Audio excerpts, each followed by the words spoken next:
right, you guys? Podcast time. Chew. It's quieter. Fucking podcasting right now. Chew quieter. And now, to the podcast studio. It's Chew Quieter, and we're back with another episode. I don't know if you guys have noticed, but we have a new intro to the show. I know Armando hasn't noticed because he doesn't watch the show or listen to it. I record it. How am I going to sit and listen to myself? I don't even want to listen to myself when I'm talking. Then go back and listen to it again? No, I'm out. Yeah, so our new intro is it's new for the year. Of course, the last intro is very short and sweet to the point. This one is still short and to the point, but it's even more sweet. Also, just to catch up on a few other things, we have a new platform we're on. Finally, we're approved to be on iTunes. So if you have the phone that has the little blue bubbles in your text messages in the fruit phone, the fruit phones, you can now listen to us on your fruit iTunes that's embedded into your phone.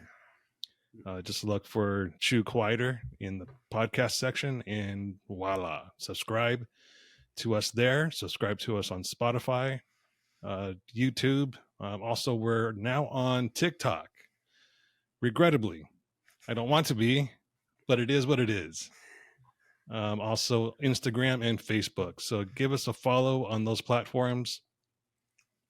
Follow the podcast on iTunes, Spotify, and YouTube, and you won't miss a fucking thing. All right, so we got the business out of the way, and let's get into the show.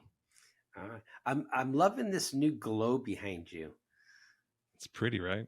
It's captivating. I'm not looking at you. I'm looking at the aura around you. I do set an aura. Yeah, I do have that about me. It's a whole different aura, though. It's just, This is like it's right around your head, and I can see it around your head. It looks like a Jesus. Ha! I am very spiritual. Yes. Yeah, you drink a lot of spirits. Yes, I do. I'm not drinking any spirits tonight, though. I'm not an alcoholic. I'm a spiritualist. Yeah, I need to go back to the liquor store, or as they call it back home, I need to go back to Charlie. To Charlie? Yeah, because all the liquor stores are owned by Asians.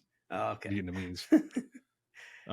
You sent me a text last night, asked me where I shop online. I don't really shop online. No. I follow like a few of the bourbon guys and the rum guys that have channels on Facebook and YouTube. Or not YouTube, Facebook and Instagram. And they'll have suggestions so that I'll just pop into my local liquor store. Total Wine is pretty good for most of the basic run-of-the-mill stuff.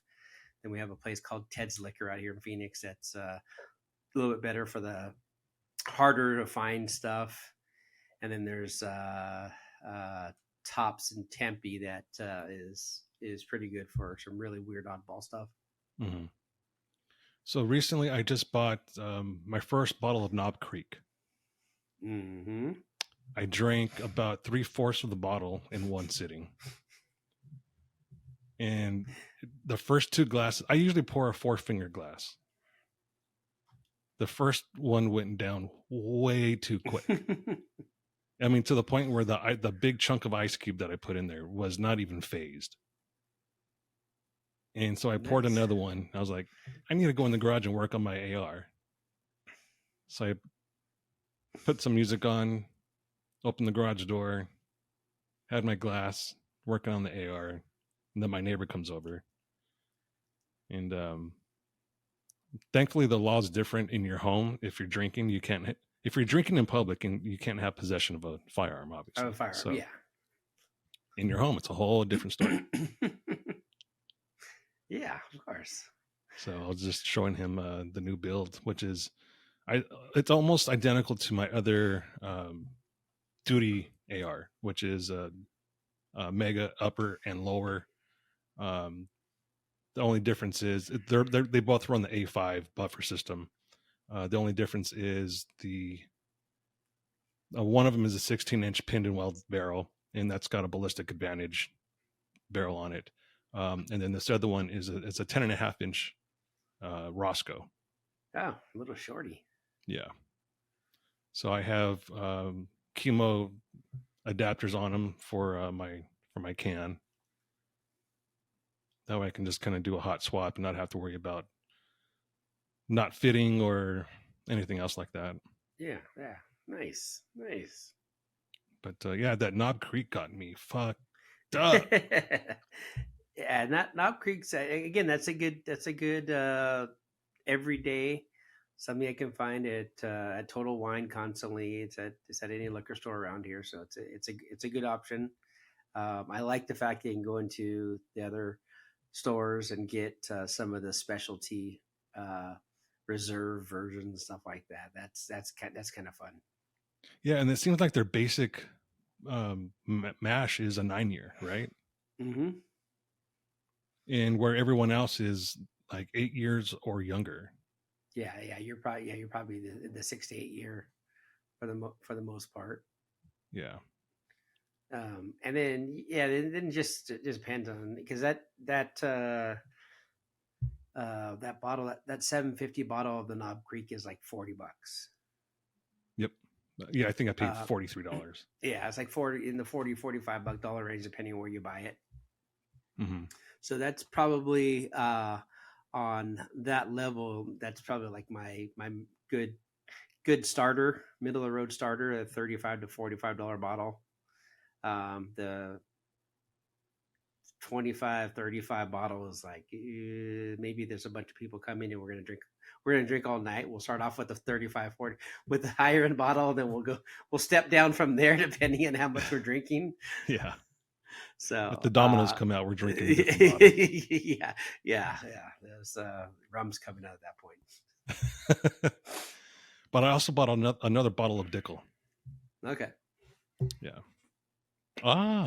You busted out the shirt. I just happened to wear it today. I was like, you said, I'm like, wait a minute, we're talking What a coincidence. talking about bourbon again. I just happened to be wearing it today.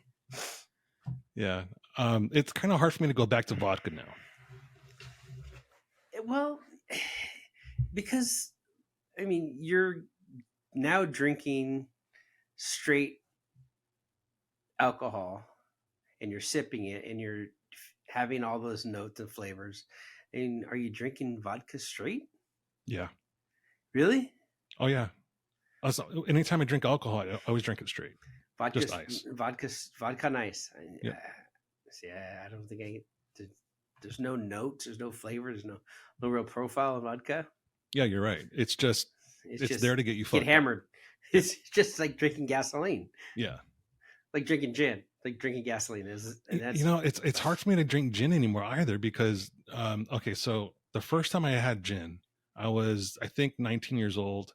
I was working in sales, and our sales manager took us all out for drinks. He didn't know I was under 21, so he was just like, "Fuck it, a round of martinis for everybody." And it was a Gibson, and Gibsons don't come in that traditional martini glass. Mm-hmm. So I'm thinking it's a shooter. So I just take the olive out or the onions out, toss them to the side, and I just drank it. And he looked at me like, "Holy fuck, you're not supposed to do that." And I looked at him like, "Oh my God, that hurt." Yeah, that would hurt. And then not too long after that, I decided let's keep trying gin. And I went to Beefeater because it was cheap. And it was just so harsh. It's harsh, uncomfortable. It's harsh. I gin like straight. Just even gin and tonic, I'm out. Yeah. I think there was a time when just out of high school, we used to do gin and Super Sacco. Remember Super Sacco? Mm-hmm. Or if you're in a club somewhere, it was what do we have? Gin sours. Yep. Did you ever mix Alizé and vodka like Tupac? No, I wasn't that dark back then. See, back then I used to DJ a lot, right? Yeah. And I mean, we always heard, these rappers promoting different drinks and all that. Mhm. And then just because Tupac was Tupac at the time, he was the fucking man. Everyone was, it's none but a gangster party. Yeah. So everyone wanted to drink the Alizé and vodka. And so we would drink that at hotel parties. Yeah. You know how hotel parties always went. Oh, there's always a fight. There's always Yeah. always someone throwing paint on your car. Yeah. Something going on. Getting kicked out of the hotel that you Getting just kicked spent out of hotel. $200 on. Yep. No, it wasn't $100. It wasn't $200 back then. It was probably only like 75 or 65. Well, we got we would go to like the Holiday Inn or the Hiltons. Even back then, they weren't $200, were they? Yeah, the suites. Yeah. No, going to a suite. Okay. Yeah. We always did the suites because if we happened to, hook up with the chick that night, we wanted to seem fancy.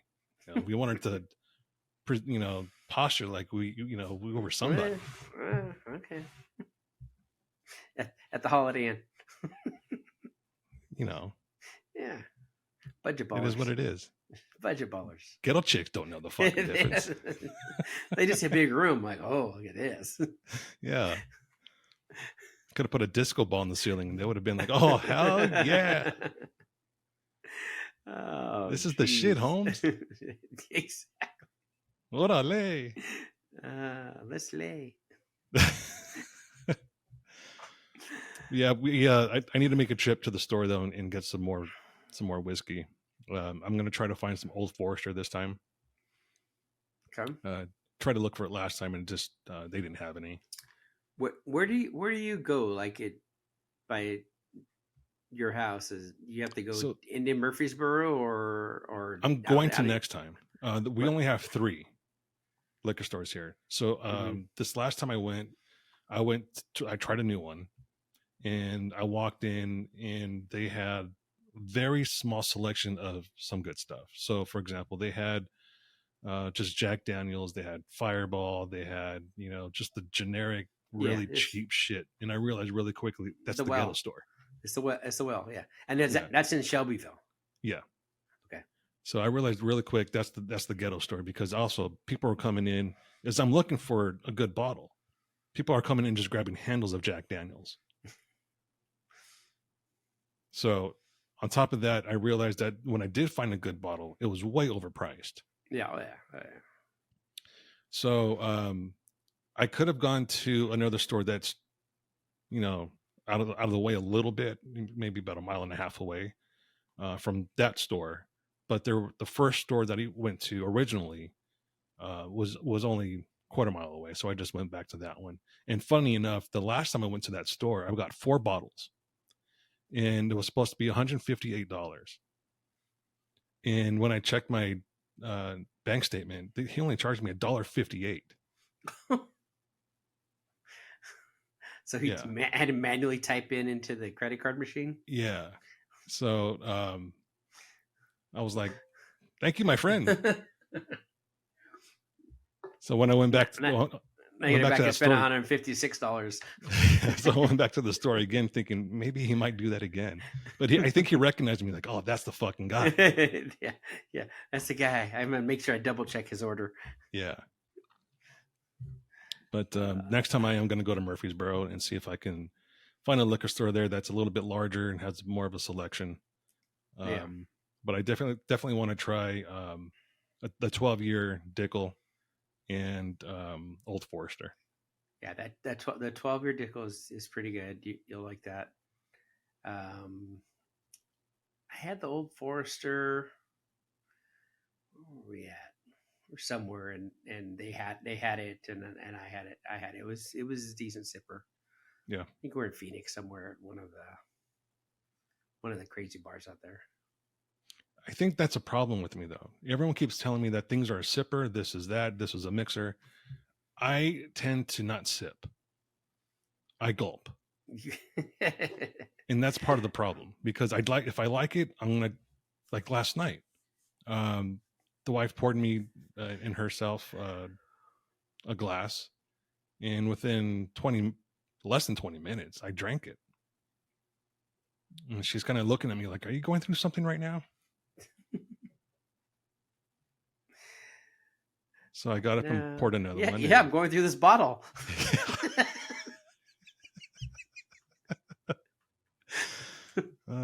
Fast as I can. Yeah. So yeah. There's like, I'll do like an if I get an old fashioned, they're like 2 drinks, 3 drinks, and they're done. But the problem with that is that an old fashioned, you go to some place where they're actually making an old fashioned, they're gonna charge you $18 for it anyway. I'm like, I might as well just get something better than $18 and for a shot and a pour and just sip on it. Without having all the sugar and shit in my body.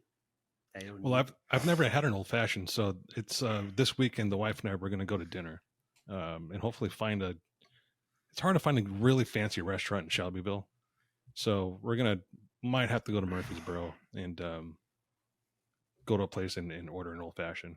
Yeah, it's there's the normal traditional old fashioned is good, but you're gonna go through and you're gonna say, okay, well, I'm gonna do it with Knob Creek. Well, you're gonna go like, wait a minute, I want to just drink Knob Creek. So I usually like, okay, well, let's do something a little better. But we went to the bar called Bourbons and Bone. It's not a bar, it's a restaurant, and they did a smoked whiskey. So they smoke the whiskey shot first, and then they mix the it's orange liqueur, cherry liqueur, and they put the actual drunken cherry in there, not just a regular maraschino cherry, and then you get your bitters and your orange zest in there, and your orange twist in there.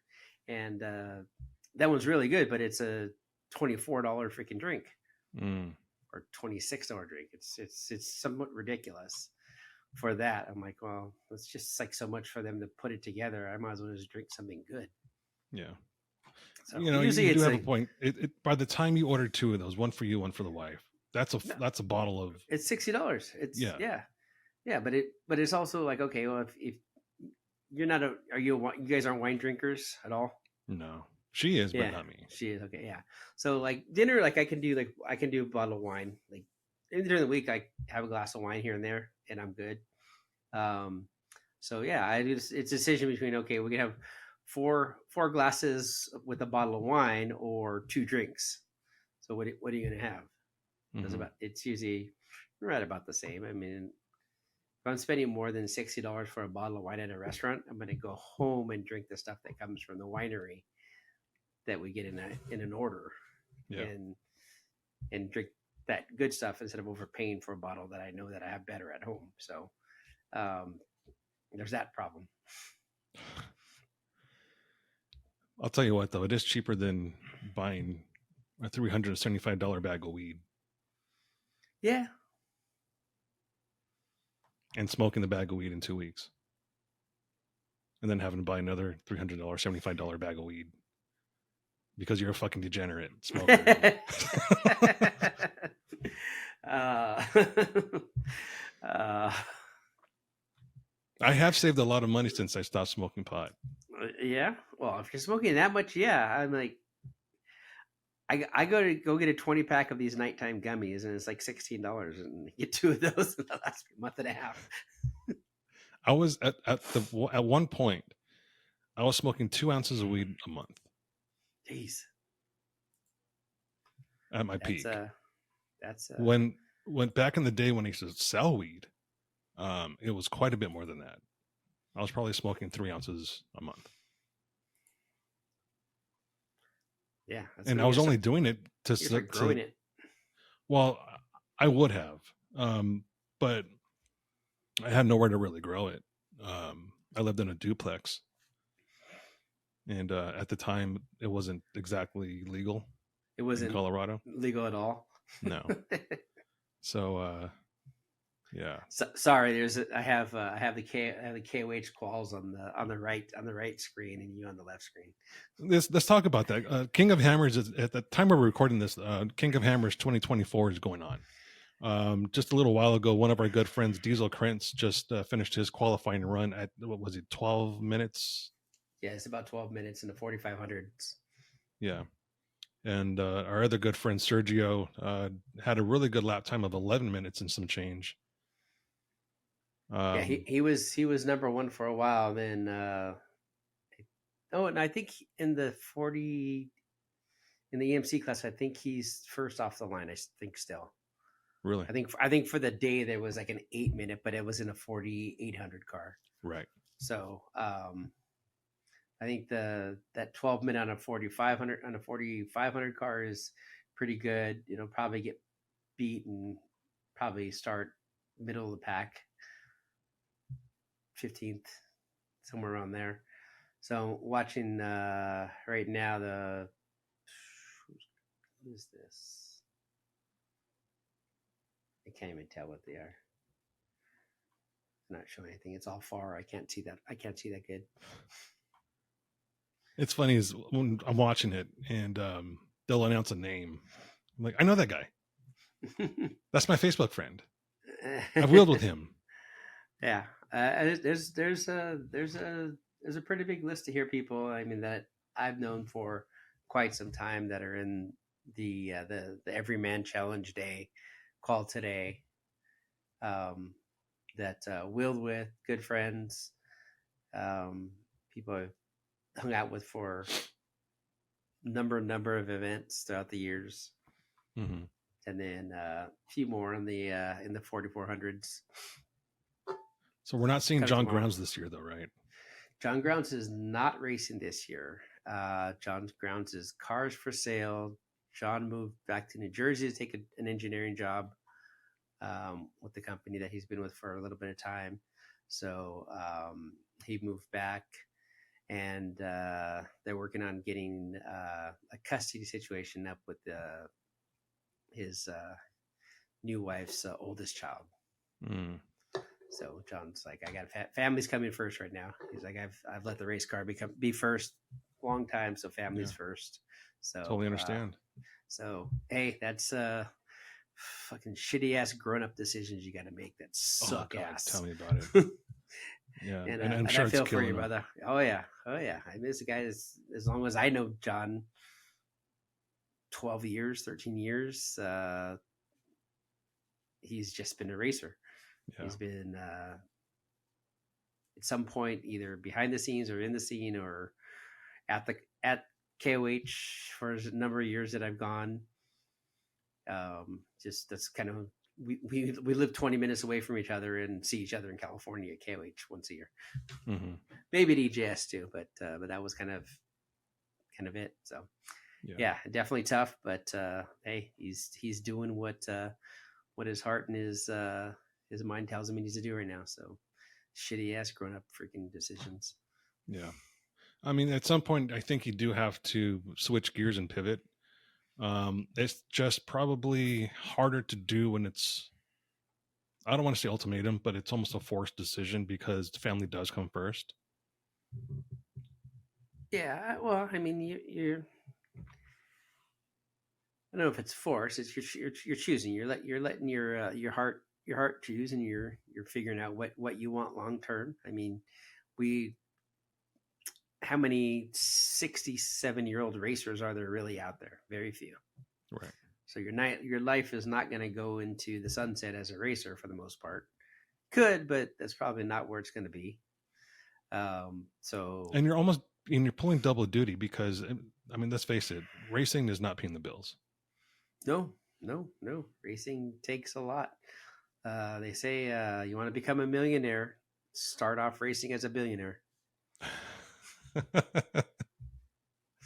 Yeah, I think when we had Bill on, Bill Schultz, he kind of explained that also.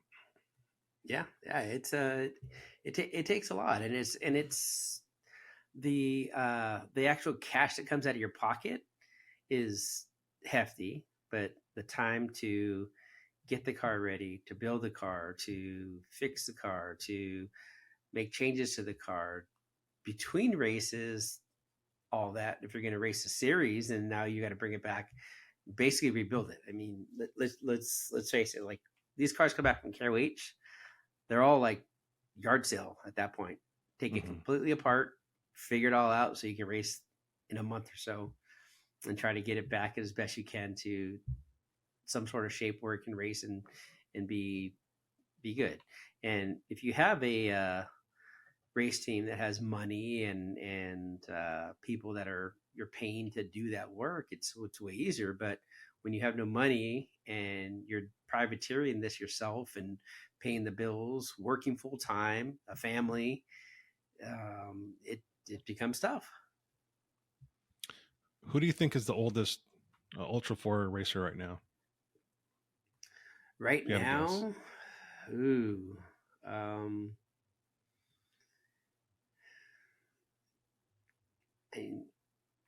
Shannon probably has to be up there in the age, and he's 53.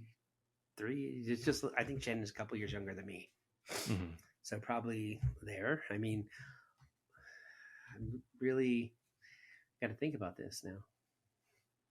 And the reason why I ask is because, A, like you mentioned, it's costly, and two, at that point of an age, you don't recover physically from certain things quickly, unless you're already in peak performance shape, which a lot of these guys, let's face it, are not. Oh yeah. I mean, these are weekend warriors, basically. I come back from just going to KOH sick and tired and broken because I slept on a shitty mattress and it's cold and wet, and I didn't get a shower every day, and I come back and I'm like, oh, I can't walk for a week. Oh. Just the drive over there, the drive back, and yeah, no, this is brutal. Yeah. So I mean, at some point, it starts becoming it becomes more of a burden, I guess you can say. A burden on time, money, and physically.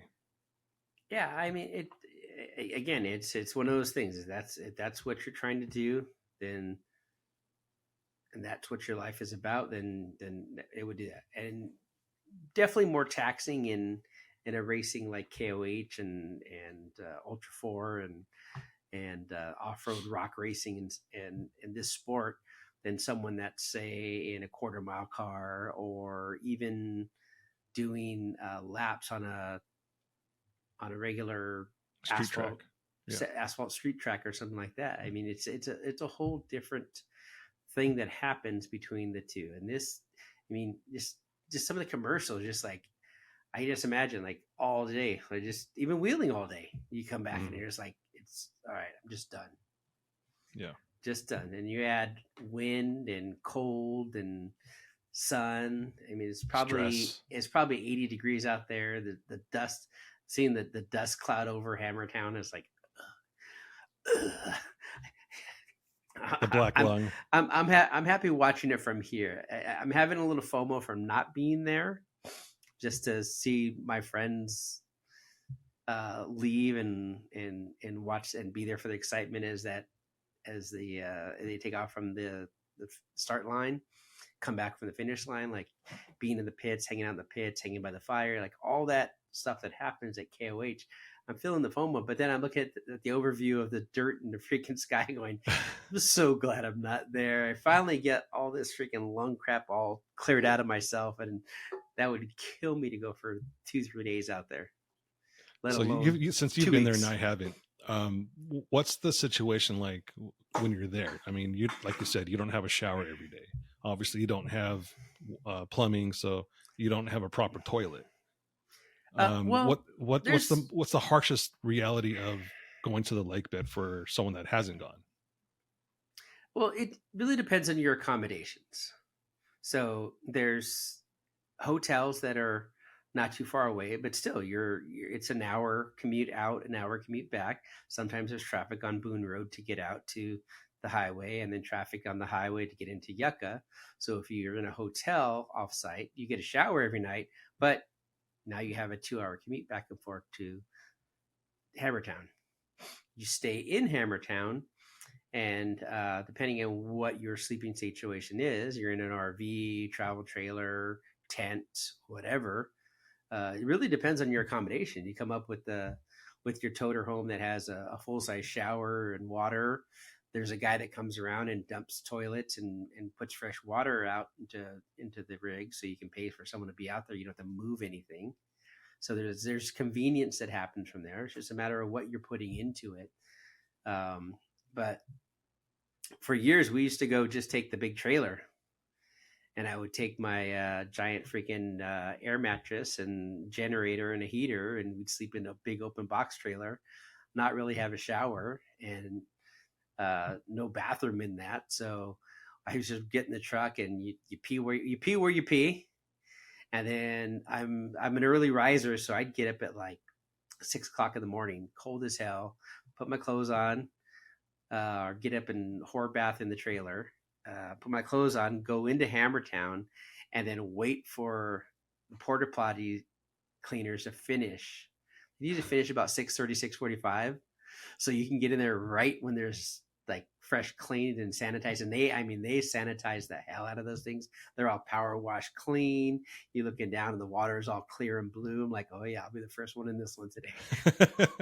So you get your first shit out in the morning, early.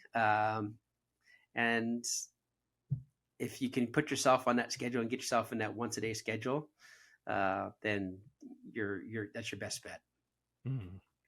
So, I mean, like I said, it's really a matter of what you're paying for your facilities to be out there. Mm-hmm. This year, I was planning to go out, take the travel trailer, so I'd have a shower, I'd have my good bed, I'd have everything that I would need there with me, which would be like the first time ever I've been to Hammers with like a comfortable situation. It's always been like, oh yeah, well, you come and crash here, sleep here, whatever. We rented a travel trailer years ago when I took a couple of veterans out for Hero to KOH, and I slept on the floor in the freaking garage of the toy hauler. And the garages and toy haulers are not insulated. They're not heated. There's not much of anything. So I froze my ass off. I was uncomfortable. It was terrible. But at least there was some water there, so I could actually shit there. But I still ended up getting up early and going down to the portas. It was just easier for me to do it that way. Yeah. And then you can half-ass whore bath in the trailer. The food situation has gotten better also from what I hear. Yeah. The nice thing about the food situation, yeah, if you're just a spectator and you're hanging out on the outside, then yeah, you're kind of just whatever vendors there or whatever you're cooking in camp yourself. But it's nice, like, well, I mean, I had sponsored drivers and friends and stuff that all race, so just walk through camp and everyone's like handing you food. So I never really had to cook like it at all. I think usually like in the morning, if I didn't feel like getting up and cooking, because if we were out there, like Will and I would go out there, I would just cook breakfast. We have breakfast burritos in the morning. That's enough to get you through like lunch, and then usually like an earlier dinner, and then all of a sudden you're just getting handed food for wherever you go, walking around, and you're just like, okay, you're not going hungry. So it's a great experience.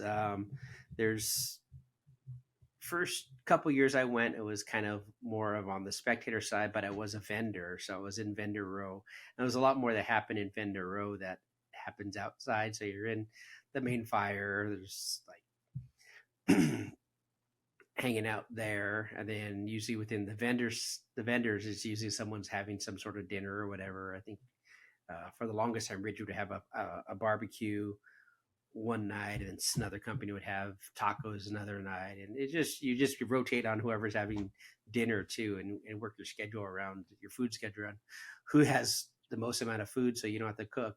Yeah. And then we did with Raceline with Greg Mulkey from Raceline. We did collaboration hot dog and barbecue grilled and stuff like that. I just bring the grill out and we go to town and just get a bunch of crap and just feed a bunch of people. I might still have to go. I'm It not is a fan of something you going have back to experience. California for anything, but it is an experience, and good, bad, or indifferent, however you feel about it, it is still something that if you're into the racing and into that lifestyle, it is still something that is fun to go to and go do and be a part of. The sights, the sounds, the craziness, it's all fun. So I don't know. Next year I'll have to plan better. I was trying to plan, and then just everything else going on around here, I just didn't get it all together. But I was going to take the travel trailer out there, park it, and just hang out for 4 or 5 days, Mhm. and then leave as soon as the EMC race was over, because I could get out. I could leave without having to wait in line after the Ultra 4 race happens, and just be home and then watch it on TV. Mhm. So It gets I a would little have to bad. debate. I would have to debate whether to go as a spectator or to go with the media pass. I would do the first one as the spec. Just go to hang out. Actually, we'll have to get Jose on when he gets back. So Is he there? So yeah, there was he's with Will Gentile. Was looking for someone to go around and do some filming with the race team out there, and I think it's one of the Optima teams. I don't know which team it is, but he was looking for someone, and I was like, hey, just look up Jose, and him and Jose talked whatever, and he greenlit Jose. So Jose's went out there to go be immersed in with the team, to go for the week and spend a week filming and doing that stuff. So I think it'd be a big step for him to push in that side of it, especially working with Will. I mean, Will Gentile is essentially the KOH freaking media king. Yeah. So I got lucky to subcontract for him here in Nashville a couple years back. He got contracted for some work. He somehow was double booked, which happens. And he reached out to me and said, hey, you're in Nashville, right? I said, yeah. And he's like, I have this opportunity. I can't make it. I'll give you the full bird of everything. And if you're interested, let me know. And without hesitation, I was like, yes, just because I know who he is. I know his stature in the game, and it might open up an opportunity again. So yeah. I definitely jumped at the opportunity to work with him. So yeah, for Jose to do it, it's a no brainer. Yeah. It was huge. So I'm gonna. He keeps sending me little pictures, a little something here and there. He was at the drivers meeting, and he's like, "Dude, thank you so much. This was so much fun." And then he's like, "Hey, I ran into a buddy of yours." So I ran into a buddy of yours. He said, "Hey," and so I know he's loving it right now. And like I said, a media pass like that would probably be a little different than someone that's on the track, schlepping around a camera in the dirt and the dust and fighting cars and getting roosted and shit like that in the freaking dust behind I don't want to do that. I wouldn't want to do that. You get double black lung from that. Yeah. I'm like, yeah, no, you're sitting in the freaking dust zone. Yeah, I'm done. Yeah. So let's switch gears a little bit. Before we started recording, we were talking about shows, TV shows and Netflix shows and that sort of thing. This past weekend, I love old Westerns. Yes, they're the best. Especially like Clint Eastwood stuff. Yep. He's one of my favorite directors and producers of Westerns. And I was watching Joe Kidd. And I noticed that everyone that was portraying a Mexican was just a white guy with a dirty, scruffy beard and mustache and a tan, or a long stringy mustache. long stringy And tan. mustache or something, Yeah. and they would just talk like this. And yes, Mr. Joe Kid. Yeah, like, my or, God. or just an Italian guy.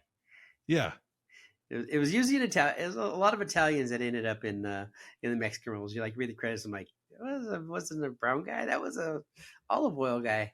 well, it was. So I found out it. So I'm sure a lot of people know this, but the reason why they called them spaghetti westerns was because they made a lot of them in Italy. Yes, And on the spaghetti side, yeah. yes. So there were a lot that were made in Italy, but there were also a ton just made in the US. Hmm. And so that's how you can differentiate the spaghetti Western and just a regular Western, is because they would use Italian actors mostly for what they were filmed in Italy. Yeah. Well, and also they're very corny when they're spaghetti westerns. Yeah. The overdubbing is awful. because they're in Italy. They're corny. However, The Good, Bad, and the Ugly, by far, probably the best Western ever made. Yep. Yeah. I mean, there's so many moments in that movie where there's no dialogue, but the scene is set with emotion and music. Yeah. A couple sound effects in the background. Yeah. Little whistling, and you get it all together, and you don't have to have. I mean, come on, how much do men really talk? Right. Would you consider There Will Be Blood a Western? I don't know. There Will Be Blood. It's Daniel Day-Lewis, where he was he was a oil tycoon. I mean, it wasn't exactly Old West setting, but Yeah. it was, early 1900s. Wikipedia claims it's a Western, Really? an American epic period drama that's they classify as a Western. I don't know. I've never seen that. Oh my God. You've got to see it. It is so good. Daniel Day-Lewis is one of the best actors in our generation. I don't care what the fuck he was in. Last of the Mohicans, There Will Be Blood, Kings of New York. The guy is just phenomenal. It's hard to say that there's nothing that he's in that is half-hearted. I mean, even Lincoln. You've got to see that movie.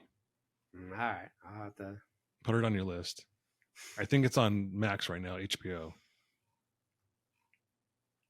It's on one of those streaming channels. I just saw it. I wanted to watch it again, but I know the wife would have been like, again?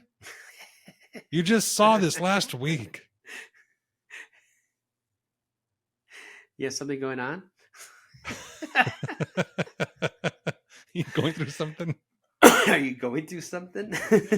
Yeah, I'm going through this movie again and another fucking bottle. The bottle of Knob Creek coming down. Yeah. But on Netflix, I just finished a series called Brother Son. And it's I want to call it's a kung fu show because there's a lot of martial arts in it. It takes place in your old stomping grounds. My Monterey Park, Alhambra area, right? Yep. Yeah. So it's all ganged, right? It's all the local gangs out there, the Watchings, and they probably don't mention them that. Well, no, go these to are real actually names. these are actual gangs from Tokyo that traveled to the United States.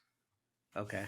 Yeah. So they're not part of the local gangs. They're No. larger scale. Yeah, it's a larger scale thing. I don't want to get too crazy with detail because it's worth watching. I binge watched the whole fucking thing. I watched the trailer and I was like, yeah, I don't know. So there's a lot of comedy in it, which I loved because it breaks from all of the fighting. Mm-hmm. You just need to have that comic relief in it. Yeah. So the comedic aspects of it made it even that much better, in my opinion. Okay. I liked it. And then I just finished watching Griselda, which is about Griselda Blanco, and all of the chaos that she caused in Miami in the 80s with all the cocaine trafficking. Have you seen that one yet? No. God damn. I can get through, I don't know, only a couple things. I'll sit and have the History Channel sitting on the Samsung TV. They have the History Channel. It's like the mega everything, the more Marvels. It's mega Marvels and stuff like that. Like stuff like that. That'll just be on the background, and I won't even watch TV. That'll just be like and I'll sit and I'll watch like 5 minutes of how nuclear bombs were made or something like that. And I think that's why you got to watch Oppenheimer. I watched Oppenheimer. I haven't seen that yet. Oh, that's Oppenheimer was good. Did you see Killers of the Flower Moon? I was hoping Oppenheimer was going to be more about the actual work that Oppenheimer did rather than the shit that they did to him. Mm-hmm. So I wanted more of let's get the technology of this shit happening. I want to see the tech behind it. I don't want to see like the politics shit. It's all just politics shit. I don't think they can really tell us about the tech because then we'll go make our own fucking bomb. Nobody's doing that. I would. Like, wait, you're telling me all I need is this fucking little atom and I split this thing and that's it? No. You see, like what they're doing is like, no, they're trying to get plutonium, and there's only so much they can get per day or per week, and they have to like basically hoard it as it comes through, and they're trying to buy it and whatever. I'm like, how am I building a bomb? I mean, seriously, you want to build a bomb? Look up YouTube how to build a pipe bomb. Go try that. One of those blow up in your face, and then you'll never want to build another bomb. I got a whole bunch of leftover M80s from 4th of July. Exactly. I'm just gonna and you don't want to those together. No, and you don't want to shoot them off now because you're like, fuck, they're starting to get old now. I don't know if that fuse is going to go faster or slower, if it's going to die out. Yeah. So and then I got to go retrieve this fucking thing. Fuck this. So I go to the trash can. I had lit a few on New Year's. New Year for was it? Yeah, that night at 10 o'clock because I was not staying up to midnight. So I usually light them in my hand and just toss them, like a big boy. Mm-hmm. And there was one. It was no more than a few inches out of my hand. Pop! Yeah. And I was like, holy fuck, that's the last one for tonight. Yeah, because the you store them and then the fuse dries out and it doesn't have any oils or anything in it. So now it goes 10 times faster than it's supposed to. Or the worst part is you throw it and then the fuse dies out, but there's still like, you can't see it. It's on the inside. You start walking. I was like, boom, it blows in your face. You're like, fuck. Back up, Terry. Yeah, Back up, Terry. So I'm like, I don't want to do that. I'm okay with not doing that anymore. I blew something into my eyeball when I was about 10 on 4th of July one year. Mm. And it was a match. The sulfur from the match stick, not even a matchstick, in a matchbook. You pull the little cardboard piece out. It has the little dip of the igniter on the end of it. Yep. Well, apparently when I hit it, it's broke in half, and half of it went in my eye and burnt my eyeball. So I didn't even blow up anything in my hand or anything. I lit it, but it went in my eye, and and then my eye just got worse and worse. So I had to go to the optometrist. They had to like soak my eye, and it was a big to do. But I've done all that. Almost blow my hand off with firecrackers, and had a bottle rocket blow up in my ear. So speaking of bottle rockets, when I was a kid, in front of my mom's house, this was on 4th of July. My brother and we used to do bottle rocket races. Just put them on the ground, light them at the same time, and yeah. So we're looking at them, trying to light them. There's a little bit of wind, so we're struggling a little bit.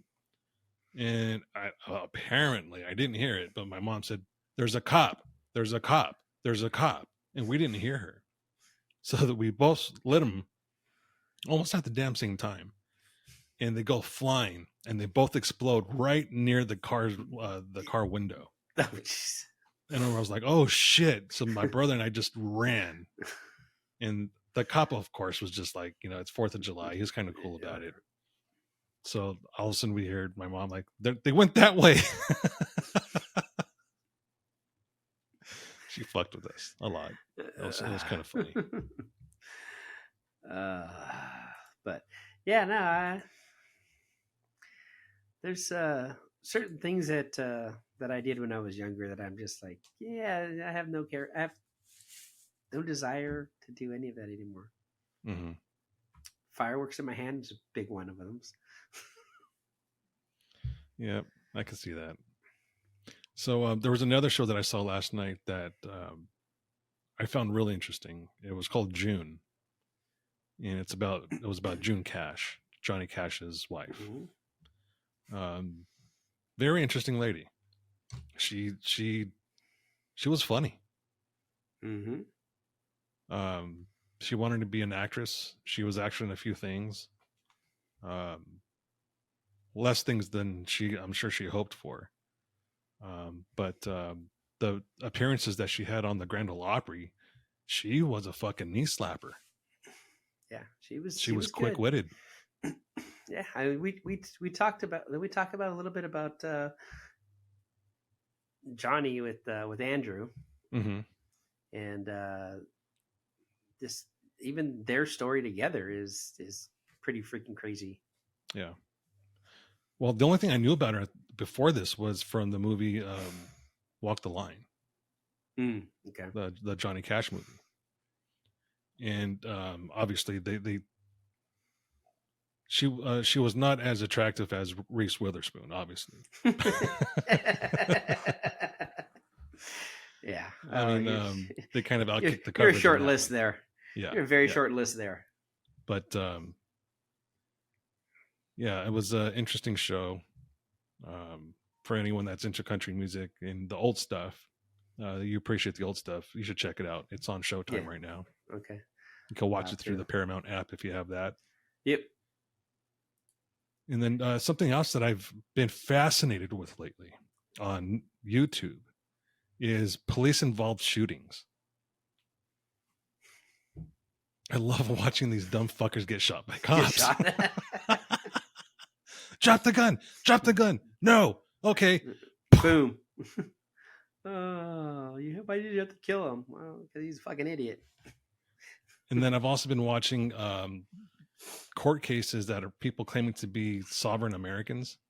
Oh, geez. Those guys are the fucking worst. It's comical.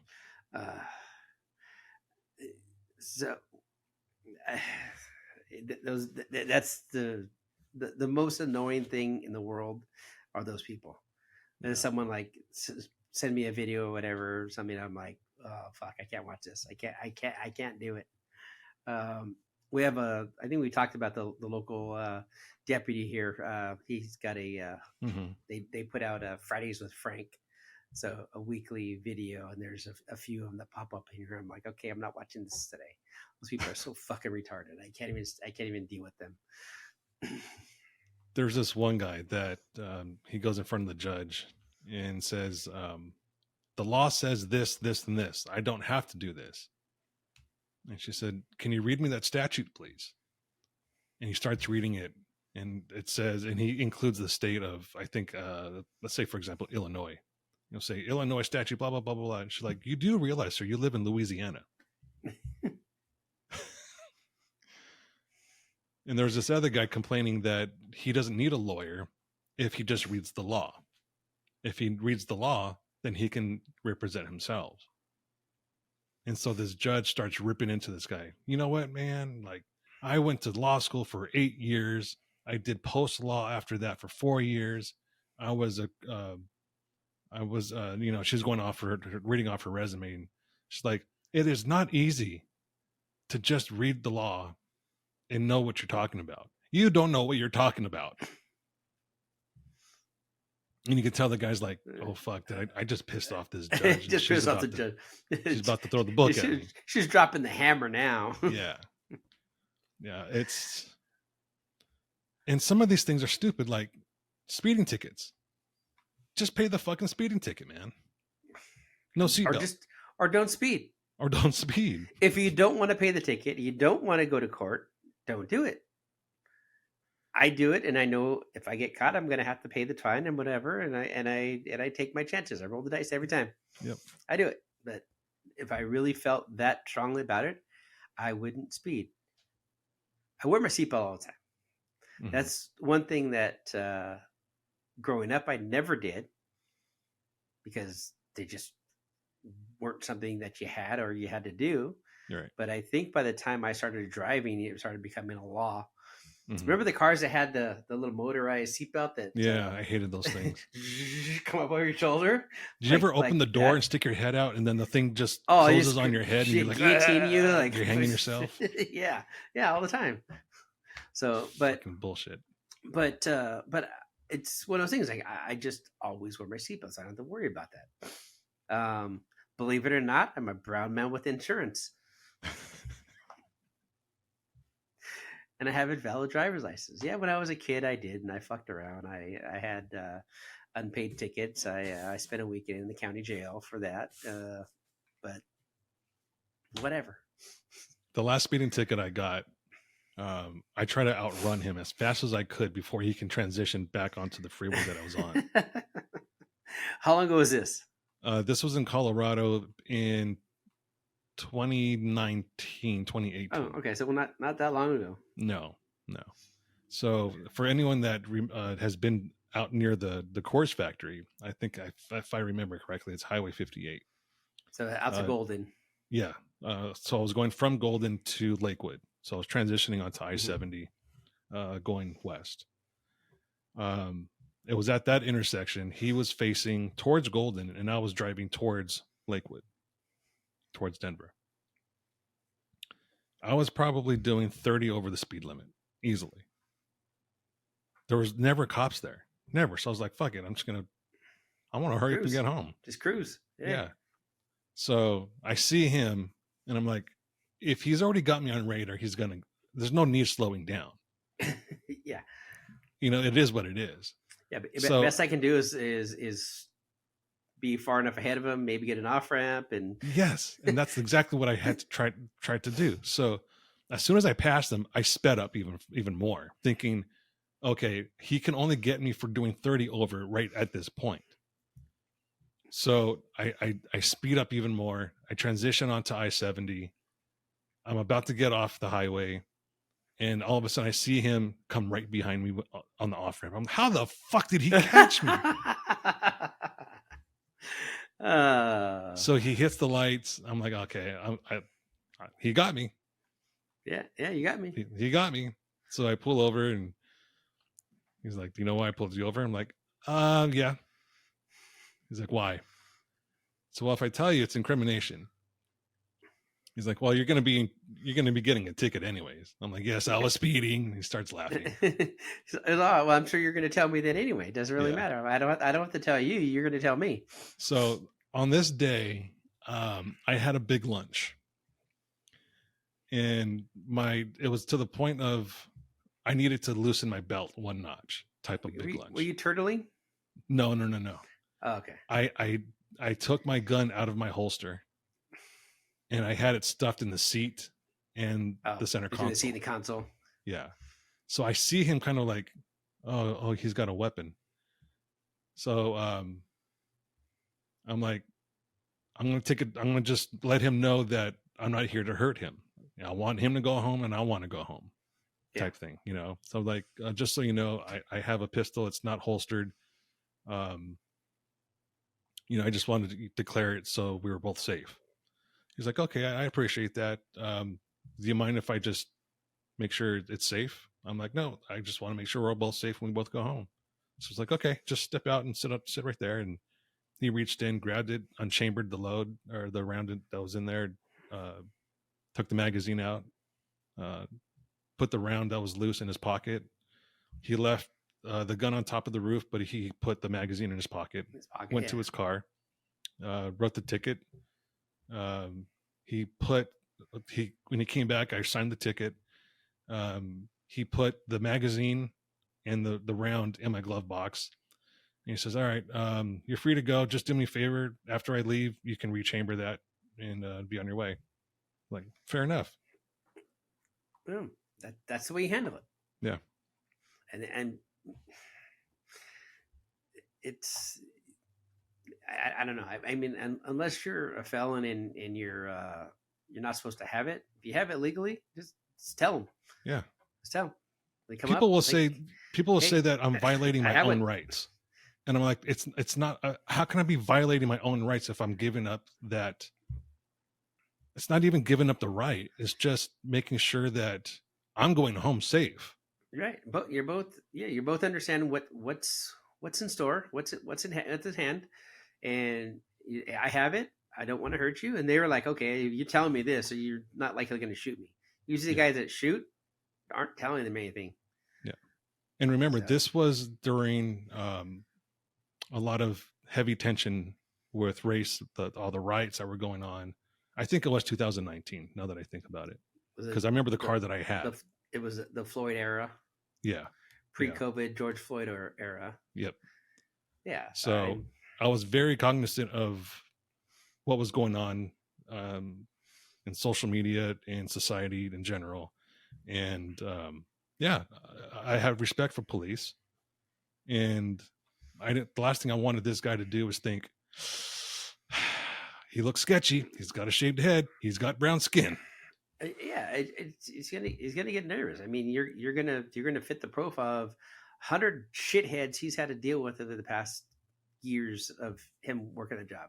Not the 100 nice people that have actually had respect, and you offer the respect, and all of a sudden he understands that you're not there to do anything wrong. And it's simple. It's a simple reciprocation. Is all that it is. It's a respect for the job. It's respect for the danger. Respect for the shit he sees, the shit he has to go through, and the shit you don't want to have to go through. Yeah, I mean, I have gone through. Listen to me. I have gone through some police shit before. I was a knucklehead, obviously, where I grew up. 100%. 100%. There was one time on police cars. Yeah, I mean, there was one time where I'm walking back into my neighborhood. I was probably, I think I was 14 or 15 at the time. It was probably 1 a.m. There was a shooting in my neighborhood. They had police blocking off every exit of the neighborhood that they can. They had it surrounded. I'm walking back home, and there's a cop on a motorcycle, and he's like, "Hey, you can't. We're searching for someone. You can't go into the neighborhood." I'm like, "I just want to go home," and I kept walking. He says, "Stop right now." I'm like, "I'm going home." I'm at that age, I'm full of piss and vinegar. I don't give a fuck what anyone says, type of attitude, And I keep walking, and he's like, "Stop right now, or I'm going to arrest you." And I just stopped, didn't turn around. I hear him coming up from behind, and he just grabs me in a fucking headlock from behind and throws me down to the curb, puts handcuffs on me, sits me down. It's like, "Did you not understand what the fuck I just told you?" And he's in my face. He's got his helmet on still. So he's doing this thing. He's poking his helmet, the brim of his helmet, in my forehead. And I'm thinking, fuck, I fucked up. Yeah. So it's coming from the things I used to do. I mean, just dumb stuff. Pulled out of vehicles. I mean, I was a 19-year-old kid. I had a really good job at Smart and Final. I was making like $19 an hour, working like 20 hours overtime. So I had a shit ton of money. I didn't pay any rent. I lived at home. Had a nice lifted Toyota truck with a all black paint job. So it was a little punk kid that was driving around in a truck that made them all jealous. Mm-hmm. So I'd get pulled out of thing all the time. Mm-hmm. What are you doing? What kind of drugs you sell? I'm like, I work at Smart and Final. Here's my badge. Here's my page stubs. This is what I do. It is what it is. But you also see them dealing with the shit bags Mhm. that look like me, Mhm. dressed like me, that are in a stolen car, that are doing other shit that's way worse than what I was doing. But you get it. You just like, okay, well, I'll show you what I have, and I'm walking away. I'm going home. I've always gone home. Mhm. It's like training day. Yeah. There was one time this is the funniest encounter I probably had with the cop. I was in my truck. It's a little, it's bench seat. It was a Toyota. It was a 92 single cab short bed. So you could only fit 3 people in there comfortably, barely comfortably. Barely comfortable. Yeah. And if it was a stick shift, forget about it. Yeah. Oh, I had a stick shift. Yeah. So the knees over. Yeah. Getting your knee banged with that stick shift. So we're on the backside of a school near my house, and this was when underglow lights were first a thing. This was back in 96, 95, somewhere around there. And I had these purple underglow lights on my truck, and I forgot to turn them off. We're smoking a blunt in the truck, and I look in the rearview mirror, and I'm like, I think that's a cop coming up behind us. My friend's like, don't worry about it. They don't know what the fuck we're doing in here. It's dark. We're just parked. Cop comes behind closer. I'm like, he's going to stop behind us. I'm like, fuck. Throw the blunt out. Throw the blunt out. Throw the blunt out. Windows were already down, so my friend throws the blunt outside. Cop comes up to the window. He's like, hey, what you guys doing? He knew what we were doing. Yeah. 100% he knew what we were doing. So there was an apartment or condo complex just right across the street. And we're like, oh, we're waiting for his sister to come out. We're gonna go get some pizza. He's like, yeah, okay. Where's she gonna cool. sit? Where's she gonna sit? He's like, cool. You guys just stay in the car. And he goes around to the other side. I think he saw my friend throw the blunt out. He picked it up. So yeah, he picks it up and he's like, so you guys smoking any dope? I'm like, dope? No, we're smoking dope. He picks it up. He shows me the blunt. He's like, what's this? I'm like, that's not dope. That's pot. And he starts laughing. And he's like, dope is pot. I'm like, no, it's not. Dope makes you dopey. Pot just makes you potty. Yeah. So he's like, so then you don't care if I step on this and, put it out. I'm like, it's not mine. He's like, well, yeah. The truck doesn't smell like it at all Yeah. because it doesn't linger. I was like, it's not mine. He's like, no, it's probably your friend's because he threw it out. I saw him. So I'm glad that he didn't take us out of the truck and search the truck because there was a bong in the back of the seat. It was a Jerome Baker, and it was glass, and he would have broke it. Yeah, just smashed it. 100%, he would have broke it. Yeah, yeah. But he laughed. We laughed. He finally told us, just go home, and please drive slow. Yeah. He's like, I know you're going to drive slow anyway. Don't worry about it. Yeah, no, I don't know. I tell these people like, oh, the police, whatever. I'm like, I've been pulled out of cars. I've been thrown on hoods for stupid shit, done stupid shit, whatever. Now it's just like, all right, center console, hand to the steering wheel. It's in the center console there. Yeah.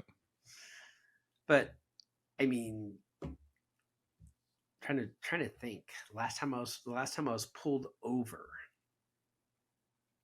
I think I was with my buddy Ben. We were coming back from Tierra del Sol, and I had a no light on the license plate. And we're coming back up, and the sheriff pulls me over, and I'm like, Ben always carried. I didn't carry at the time, just because I knew we were going to California. Ben always carries, it doesn't matter where we were going. So Ben had it. So it's like, yeah, it's in the center console. It's whatever. And he's like, okay, cool. All right, thanks for telling me. All right. And he's like, just get it fixed. I'm like, okay. So whatever. But my last speeding ticket, I'm trying to remember my last speeding ticket. I believe it was 2003, Wow. the last speeding ticket. And before that, I don't even know when I got a speeding ticket before that. The last ticket I got was in 2007. And I got a ticket and I was so pissed off.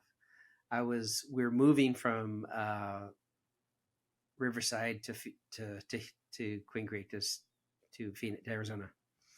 And I was going back for the last load of shit that I have, the little utility trailer. And I was on the 91 freeway, and the 91 freeway merged with the 605 and then opens up to like 6 lanes. Mm-hmm. Well, you can't really get over in that traffic with a trailer like right over. And he saw me in the merge. He came behind me, and I had to signal on like I was trying to get over, but I just couldn't get over. And he pulled me over and let me up. I'm like, you motherfucker. And I go, you saw my signal. You saw me come across. I saw you there. You knew what I was trying to do, and you're going to try to, and you gave me a ticket for the shit anyway. I was so pissed off. It was like the crowning moment to leaving California and be like, fuck you, motherfuckers. I'm done. Peace, fuckers. But then you get something like that. Like, dude, you clearly know what I was doing. I had a signal on. You see the traffic. How am I supposed to move over? And I'm still in a section where technically there's 7 lanes. So there is no real first lane here. Mm-hmm. It's like you're just an asshole, but yeah, whatever. So one thing I just saw that I thought was funny is this happened a couple weeks ago, but we've been having guests on. I haven't had the chance to bring it up. Howard Stern said that he was diagnosed with COVID. Now, I haven't listened to him in forever, especially since he went really hard left. During COVID, I don't know. During COVID, he went super hard left, and he hasn't left his high-rise apartment since then. Literally hasn't left it. He would tell anyone that has not got the COVID shot, "There's a piece of shit. These people are killing other people because they're infecting other people because they haven't gotten the shot." Hasn't left his apartment, and he gets fucking COVID. I just started fucking laughing. You can't avoid it. No, you're not going to avoid the flu. I don't really care. I mean, unless you're in a vacuum and you don't go out, you grow your own food, you don't have anything come from outside world into your house, you're not going to get it. Yeah. That's the only way you're not going to get it. Pipe in your own oxygen. Don't have someone come clean your house. Don't have someone come deliver your food. Don't have anything happen. Then maybe you have a good chance of not ever getting it, but you're going to get it. It's going to be like the flu. It's just going to, it's going to happen. Someone's going to touch the grocery bag that you just had your food delivered to your house, even if you're not leaving. Someone's hands are touching that. Someone picked up those groceries out the store. Other people that were at the store picked up that can and looked at it and put it back on the shelf before you put it in the bag. So there's like 50 hands that touch everything before you get that bag that gets up to your porch. Right. So what do you think? Did you ever listen to him? Way back when, I was never a real big Stern fan. He kind of annoyed me. He's one of those ones that was kind of annoying. There's some funny stuff that he's said over the years, and there's funny clips of Stern, but I'm not like I had to listen to him and I've had friends that were like the Sterners, like, oh, every day, every morning, and got to listen to it from start to finish, and then like sit there and wait for every word and every sentence to find something funny. And I'm like, yeah, there's some funny parts of it, but wasn't my deal. I used to listen to him a lot when he was on terrestrial radio. And then there was a point where I stopped listening, and I can't remember why, but I stopped listening. And then he went to Sirius XM. Mm-hmm. And I thought to myself, okay, he'll be more outrageous. He'll be more unfiltered. Unfiltered. He can cuss. He can have. And it didn't change anything. Nothing got better. It did. It was a little. I won't say he was funnier. The show was funnier because he has. So I don't think people know this, but he has writers. Howard Stern is not a funny man himself. No, he had a great people that were on the show that were funny, and the people that were the writers were also the guests. Right. That's what So, made the show good. Yeah, It was his his writers. regulars were his regulars are always the funniest part to me. Hmm. Yeah. As a man himself, he was not very funny. He had his funny moments, but if he did not have his writers, he wouldn't be anywhere close to where he was at. He's always had a writer on the show that wrote his jokes. Jackie Martling was the first one. Mm-hmm. Yeah, Jackie Martling was a stand-up comic. Jackie the Joke Man. Yeah. Yep. And then you had Fred Norris that would inject sounds that were funny and that had a premise to what was going on. So it was never really him. It was always just the show that was funny, but Howard Stern was just I don't want to say ringleader, but because he wasn't even the producer, but he was just the face of it. Yeah. Yep. So in 2019, when COVID hit, that's when he started going far left. Actually, it was before that. I think when Trump was running for office is when he started going far left, extreme far left from a lot of the comments that he was making. And then when COVID hit, he just went completely extreme far left. That's the most extreme as you can get. And a lot of his listeners turned their back on him, me included. Yeah, and I didn't really when he went to XM, I'd listen here and there if I was bored, but it wasn't like anything I ever really paid attention to. I was more a Kevin and Bean weirdo. Oh yeah, but even there, like freaking when Jimmy used to be funny. Remember Tom Likas? Yeah, I remember Likas show. Was never really a big Likas listener. I don't think I know who he was in his show, but I was never really big. So the big thing on his show, I think it was on Tuesdays. No, it was Friday. Flash on Fridays. And people would call in, yeah, man, some chick in the car just flashed me her tits. And that was the whole thing. All day people would just call in talking about how they got flashed by some chick. It was kind of funny. The callers were funny. He wasn't so funny. I think his big shtick was saying the sushi bar, referring to pussy. That was his line. His claim to fame. Yeah. Yeah. Never got into that stuff. I don't know. Like I said, Kevin and Bean I would listen to, like, I think when a couple of jobs I worked at, we'd like get there and it would be like that would be our background. They'd be like Kevin and Bean. Mm-hmm. Radio has changed quite a bit. But I wouldn't even know what to listen to on the radio. Well, you're lucky because there's not much to listen to. Well, good. So I'm like, I got an XM and I got the old man Pandora. Yes, I'm old. Yeah, I know your Spotify's better. Fuck your Spotify. Spotify sucks. Spotify is way better. No, it's not. It's yeah, you can make playlists on Spotify. You can make a playlist on Pandora. They're just so generic, though. No, you can no. If you create a station that they let the algorithm make it for you, it's all generic.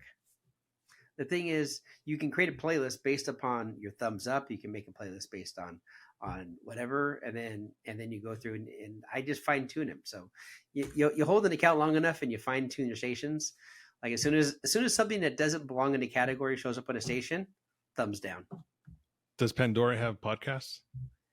Oh, you wouldn't know. I'm sorry. You don't fucking listen to us. I don't fucking know. I don't listen to podcasts. I don't listen to any podcast. Come on. All right, I guess we'll wrap it up on that note. But first, I do need to say one thing. I need to say rest in peace to Colorado legendary wheeler Glenn Lassiter. He passed away. He was a Vietnam veteran, patriot of this country. Good man, very good man. Wheeled in Colorado for the longest time. Good friend to me when I was first coming up. So, Glenn, rest in peace, sir. Rest in peace, buddy. All right, folks, that's it for this week. We'll catch you next week. Thanks for listening. Thanks for listening. See ya.